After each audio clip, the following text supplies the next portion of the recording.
Почитувани, како се наближува 21. април, денот кога СДСМ ќе добие дебакал и нивниот кандидат ќе биде жестоко поразен и казнет од граѓаните, така СДСМ е во се поголема паника и со нивните параноични испади вршат бескрупулозно кршење на демократските права и вредности на поединецот.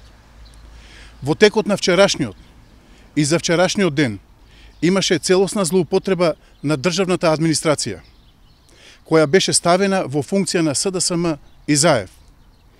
Наместо вработените во администрацијата, кои што преку ноќ ги вработи СДСМ, да бидат на своите работни места и да се ја работат работата за која земаат плата од данокот кој го плаќаме сите граѓани, голем дел од таа администрација беше логистика на Зоран Заев, како на неговиот владино-партиски тим за лаги и манипулации, така и на очајното собирање потписи за повторувачот и човекот кој го нарекуваше народот стока, Стево Пендаровски.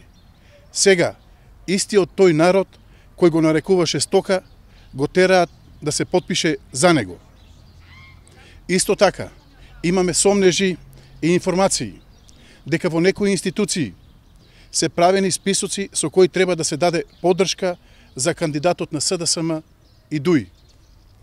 Имаме сериозни сомнежи и информации дека директори се закануваат на вработени за да дадат поддршка за Пендаровски. Јавно прашуваме дали е точно дека директори на институции заедно со општинската организација од Кавадарци правела списоци и вршела притисок кон вработените. За сите овие работи ќе одговарате. Некои дела не застаруваат и многу луѓе ќе одговараат. Затоа, уште еднаш ги предупредувам сите носители на јавни функции, немојте да им се заканувате на луѓето, бидејќи нивниот глас е тој што дава и зема власт. Вие треба да сте слуги на народот, а не да го поробувате. На крај, почитувани граѓани, ве охрабрувам и ве повикувам да ја поддржите идната жена председател на Република Македонија, Гордана Силјановска Давкова. Со тоа ќе го казнеме заевизмот.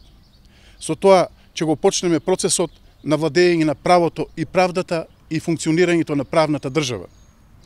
Изборите се најдобрата можност за делегитимирање на една ненародна власт и враќање на државата во рацете на граѓаните.